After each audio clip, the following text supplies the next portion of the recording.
찬양을 받으시기에 합당하신 하나님께서 우리를 예배자로 불러주시니 감사드립니다. 예로도 하나님 앞에 합당한 영광을 돌리게 하여 주옵소서. 우리들이 극진한 찬양으로 하나님의 이름을 높이며 주로 인하여 즐거워하는 복된 주일이 되게 하여 주옵소서. 걸어가신 예수님 이름으로 기도드립니다. 아멘. 찬송가 272장입니다. 272장입니다. 통일 찬송가는 330장입니다. 272장입니다.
실망하니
역대상 16장 34절부터 36절 말씀입니다. 역대상 16장 34절부터 36절 말씀입니다. 본문은 끝절까지인데 36절까지만 교도하도록 하겠습니다. 찾으셨으면 교도하도록 하겠습니다. 여호와께 감사하라. 그는 선하시며 그 인자심이 영원하미로다.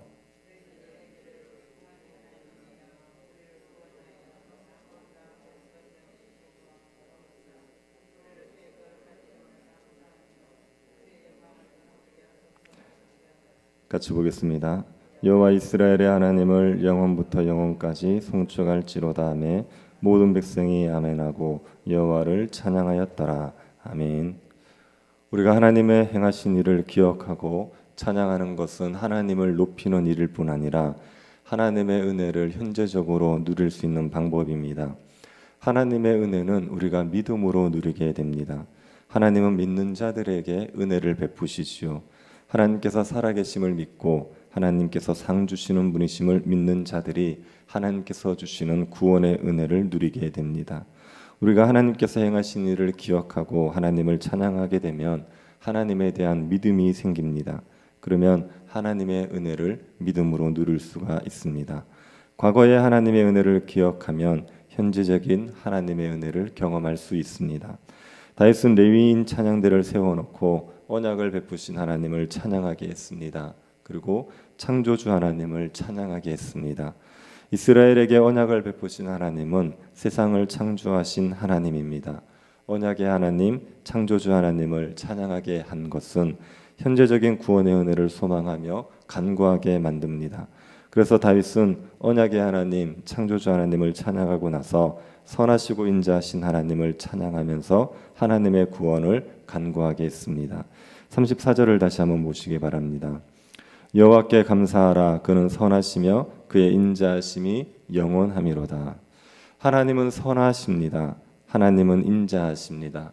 하나님의 선하심과 인자하심은 모든 피조물들에 대하여 관대하고 친절하게 대하시는 하나님의 도덕적인 속성입니다. 하나님께서는 하나님의 백성들에게만 관대하고 친절하신 것이 아니라 모든 피조물에 대해서 관대하고 친절하십니다. 마태복음 5장 45절에 이렇게 기록되어 있습니다. 하나님이 그 해를 악인과 선인에게 비추시며 비를 의로운 자와 불의한 자에게 내려주심이라. 하나님께서는 햇빛을 선인에게만 비추지 않으십니다. 악인에게도 비춰주십니다. 하나님이 비를 의로운 자에게만 내리지 않으십니다. 불의한 자에게도 내려주십니다. 이것이 하나님의 선하심과 인자하심입니다. 사도행전 14장 17절에서 바울은 루스드라 사람들에게 하나님께서 여러분에게 하늘로부터 비를 내리시며 결실기를 주시는 선한 일을 하사 음식과 기쁨으로 여러분의 마음을 만족하게 하셨다, 이렇게 말했습니다. 하나님께서는 세상의 모든 사람들에게 비를 내리시고 곡식과 과일이 결실하게 해주십니다. 그래서 사람들이 음식과 기쁨을 누리게 하셔서 마음의 만족을 주시는 분이 하나님입니다. 사람들이 하나님을 잊어버리고 하나님을 대적하고 하나님을 섬기지 않을 때에도 하나님께서는 사람들에게 선을 베푸시고 사람들에게 사랑을 베풀어 주십니다. 이 하나님께 감사를 드리는 건 너무 당연하지 않겠습니까? 우리 약함에도 불구하고 우리에게 선을 행하시고 인자를 베푸시는 하나님께 감사하는 것은 너무나 당연한 일입니다. 하나님의 선하심과 인자하심을 안다면 하나님께 감사할 뿐 아니라 간구하게 됩니다. 35절을 보시기 바랍니다. 너희는 이르기를 우리 구원의 하나님이여 우리를 구원하여 만국 가운데서 건져내시고 모으사 우리로 주의 거룩한 이름을 감사하며 주의 영광을 드높이게 하소서 할지어다. 다윗은 이스라엘 백성들에게 하나님의 구원을 간구하라고 합니다. 이스라엘 백성들을 만국 가운데 건져내시고 모으사 하나님의 이름을 감사하고 하나님께 영광을 돌릴 수 있게 해주시기를 간구하라는 겁니다. 다윗이 예루살렘의 법궤를 옮겨 놓을 때 이스라엘은 여전히 이방 민족들의 위협을 받고 있었습니다. 다윗은 하나님께서 이스라엘을 여러 민족 가운데 건지시고 모으셔서 하나님을 높이는 민족 되게 해달라고 간구했습니다. 하나님이 선하시고 인자하시기 때문에 이런 간구를 할 수 있습니다. 이스라엘 백성들은 하나님 앞에 의롭게 행하는 백성들이 아니지요. 하나님의 백성이라고 하지만 여전히 불의를 행할 때가 많습니다. 이스라엘 백성들의 행위를 봐서는 하나님께 구원을 간구할 수 없지만 하나님께서 선하시고 인자하시기 때문에 이스라엘을 구원해 달라고 간구할 수 있는 겁니다. 다윗이 간구했던 이 기도는 포로에서 돌아온 이스라엘 백성들의 간절한 기도 제목이 되었지요. 이 기도는 포로에서 돌아온 이스라엘 백성들을 위한 기도라고 할 수 있을 정도로 너무나 적절한 기도입니다. 이스라엘은 범죄함으로 열방에 흩어졌습니다. 이런 이스라엘 백성들을 하나님께서 만국 가운데 건져내시고 모아주시는 것밖에는 이스라엘을 회복할 방법이 없습니다. 그러니 이스라엘 백성들이 하나님께 간구하게 됩니다. 우리를 건지시고 모으셔서 다시 하나님을 영화롭게 하는 백성 되게 하여 주십시오. 간구하게 되는 겁니다. 하나님은 이스라엘을 건지시고 모으실 능력이 있습니다. 그분은 창조주 하나님이시기 때문입니다. 하늘을 만드신 창조주 하나님이시기 때문에 이스라엘을 만국 가운데서 건지시고 모으실 능력이 있으십니다. 그리고 하나님은 이스라엘을 구원해 줄 마음도 있으십니다. 하나님은 선하시고 인자하십니다. 악인에게도 해를, 불의한 자에게도 비를 내려주시는 분입니다.